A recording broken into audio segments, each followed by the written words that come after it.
For USCFootball.com, I'm Keely Eure here with Shotgun Spratling for its analysis of USC's Tuesday morning press conference. It was a tight end day today. We got to talk to positions coach John David Baker and veteran tight end Erik Krommenhoek. Shotgun, I'm going to start with John David Baker just because he has such an interesting role on this team. He's a first-year position coach, but he came with Graham Harrell from North Texas, so he has a good understanding of this offense, but he's still getting the hang of being a positions coach and coaching these tight ends. And so it's interesting just because he can make comments like, we're progressing in this offense faster than I thought we would. Just overall statements about the offense when he's just a first-year position coach. Yeah, he's got an interesting perspective just because he's seen how this offense can improve from year one to year two when he was at North Texas with Graham Harrell. So he gives an extra set of eyes that have been in this air raid system under Graham Harrell. So he's seen the developments that can happen, that can take place. But he's also a new position coach, coaching a new position of the tight ends. You know, how do the tight ends get better? One of the biggest things for them was when he first came in and said, hey, you guys have got to provide value and prove your worth so that the quarterbacks and the coaches are going to want to and want to throw the ball to you. So I think he's bringing an interesting look at the offense that maybe we wouldn't get from some of the other coaches. Mm-hmm. And going deeper into that tight end role, a lot of people asked about it just because that tight end role didn't really flourish as maybe advertised coming into Graham Harrell's first year. Erik Krommenhoek was specifically asked about it. He said, our goal as a tight end room is to increase our role. What did you see? I know you asked JDB about the role going forward and what they really need to do to stay on the field. Yeah, Erik Krommenhoek talked about how they love to do the inline stuff. They love lining up and being physical in the run game. But at the same time, pass catching is something they want to do as well. They want to be targeted. They want to be guys that the quarterbacks can trust and throw to, and they expect that role to be, Krommenhoek used the word enhance this season. Now, part of that is he said that, without Michael Pittman there, you're losing a big body guy, but, the wide receiver depth is not very good right now. So with the injuries they currently have, maybe there's some more opportunities for those tight ends to be split out and keep the offense rolling instead of trying to sub someone in to bring in an extra receiver. Maybe they have enough trust in the tight ends to just split them out when they want to go four wide rather than having to bring in a Drake London or bring in an extra wide receiver and do some different things there. But that's going to come down to trust. It's going to come down to the coaches trusting the tight ends to be able to get open and create that mismatch, because that's what you want from the tight end. That's what was talked about today. They talked about, some of those big tight ends in the NFL, the George Kittles and the Travis Kelce's, and what they do is create mismatches. They're too big for a defensive back to guard, and they're too quick for a linebacker to stay with. So that's what you want those guys to be. If you can do that, and you can create some mismatches, you do some different things in the offense, but they've got to prove that. And one of the things that JDB did say was that you see in the critical situations right now that the quarterbacks are starting. Obviously, he's a former quarterback, so he knows what that means. When the quarterbacks start, when it's third down, do you look to that tight end, or do you go, no, I got to throw it to Michael Pittman, I got to throw it to Tyler Vaughns, Amon-Ra St. Brown? Because that's what the case was last year. Now, do they look to Erik Krommenhoek? Can they look to Josh Fowler or JuJu Wolf, or one of those tight ends, a guy that they trust on that third down to pick up that 5 yards or that 7 yards over the middle and catch the ball when it may be a tough catch? You may have a linebacker coming from one side and a safety coming down hard on them, but can they hold on to the ball? And that hasn't been something we've seen from the tight end position for a good 5 or 6 years now at USC. So that's why they've got to prove it in camp to begin with, and then on Saturdays when the games start actually rolling. Mm-hmm. It seemed optimistic in the presser, Shotgun, for the tight end role. But, going back to last season, we also heard that there was going to be a lot of rotation at the wide receiver position. We got some things preseason that maybe didn't really match up with what we saw on the field. What's your read? How do you see this going, especially just given what we know about how much Graham Harrell loves Drake London and what he provides to the offense? Yeah, great point with Drake London. The question is, where does Drake London fit in? Is he just that inside guy, and is he filling in for the tight end? Or are you moving Amon-Ra St. Brown to the outside, and now he's that third starting receiver on the inside? Or is he playing outside?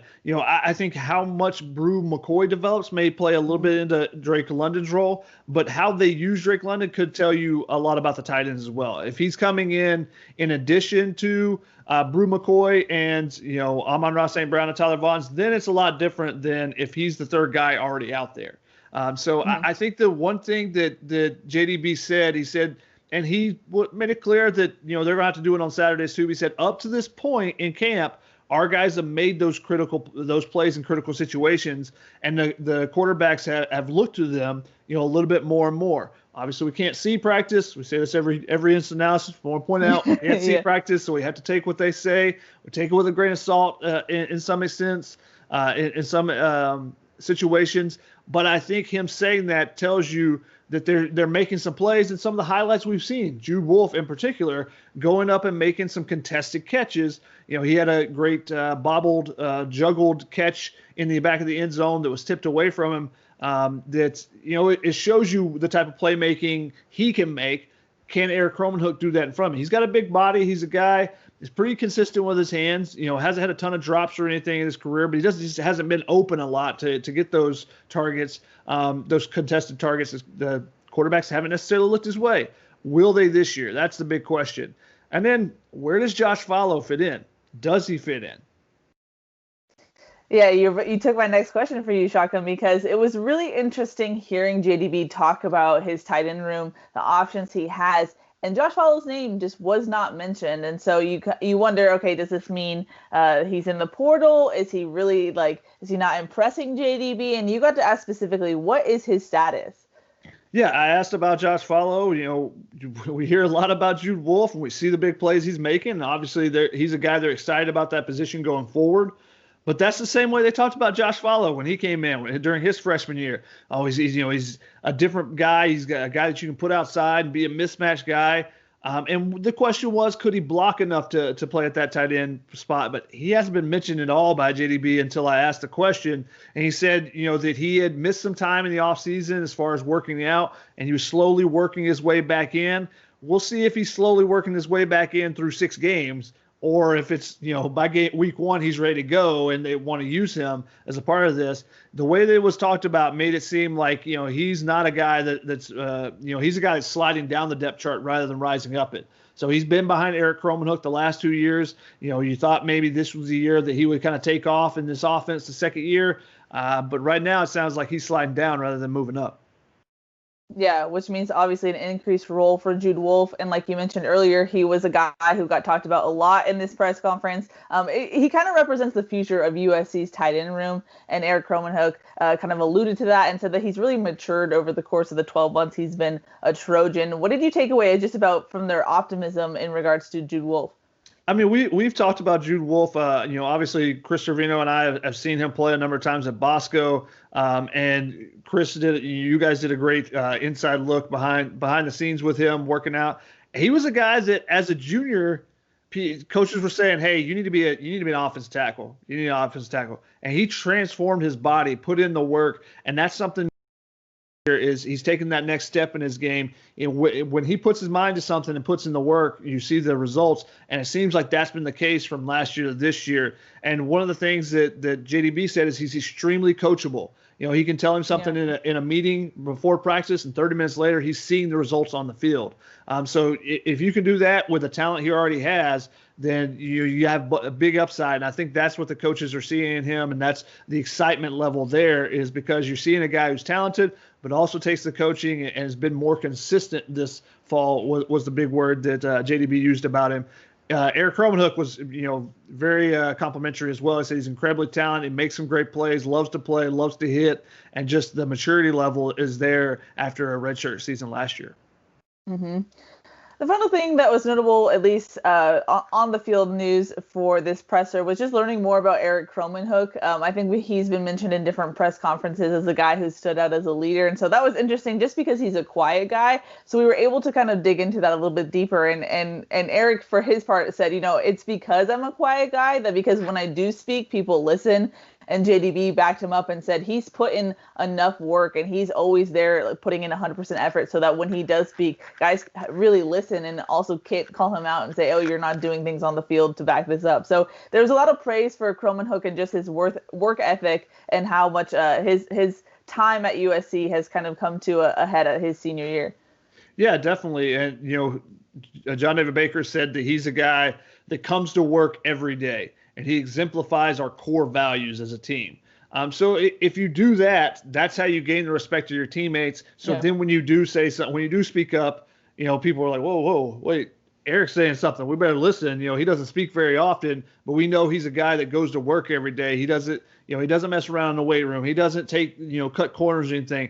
That's the type of people that they don't have to speak a lot. You follow their lead by example, but then when they do speak, it's even more powerful. And I think that's what they're kind of talking about with Erik Krommenhoek. And, he's a guy that, is that they're going to need to step up. He's a senior. He needs to be that leader. He needs to be able to help out with the offensive line. Block inside to help out and keep Keaton Slovis protected. But when the time comes, make some big catches. Make that critical catch over the middle. Make the third down grabs.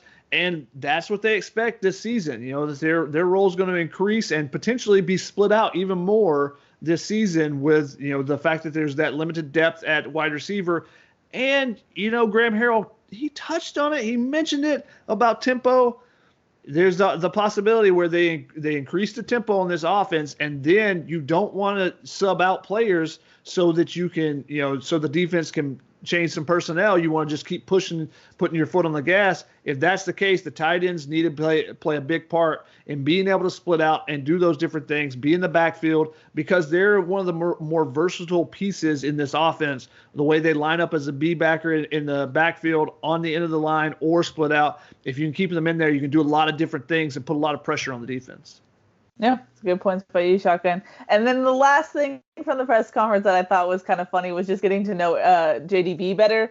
He said that, for the first couple months in quarantine, they didn't really talk about football. One, because with Graham's offense, he said it was going to get really old really quickly just because it's pretty simple. Not simple, but it's not complex in that sense. But also just because things were just so weird at the time in the world and still kind of are right now. But he was saying, they kind of did a show and tell a little bit around the tight end room of like, this is who I am. This is where I'm from. And he joked that they had to zoom in on his farm where he grew up in the middle of nowhere, Texas. And the best part was he's certified to be a PE teacher in Texas. And he just did not seem like he liked coaching up. Not coaching, but at least teaching elementary school and middle school kids, especially, he said, around the time that phones started coming into the picture. So it seemed like he had to deal with some rascals at school, Shotgun. Yeah, so he said he did his student teaching, and I did my student teaching in college as well. And you get split up, because normally the degree is for K through 7 or 7 through 12. So you spend half your time in elementary school, half your time in middle school. For him, doing K through 7. So he said it was an absolute nightmare being a PE teacher in elementary school. And he said it was even worse in middle school. And from my experience, I can tell you, I love the high school kids. The middle schoolers were terrible. So yeah, it's the exact same thing. And, middle school kids are definite hard kids to work with, but it's an interesting background. And I'm sure he can somehow use that in his coaching because, if you have a superstar, sometimes you got to baby them like they're an elementary school kid too. So yeah, I'm sure he hopes that he eventually has that superstar that he has to do that too. But it was interesting just kind of hearing the background from him and where he comes from. Small town in Texas, and him and Graham Harrell became friends in Texas, and that's where he's kind of followed Graham Harrell on that path from North Texas. So it's been interesting to see his development. We'll see where this group goes in the future this season, and JDB in his future as well. Yep, that's good points by you. Alrighty, Shotgun, any final thoughts before we wrap it up?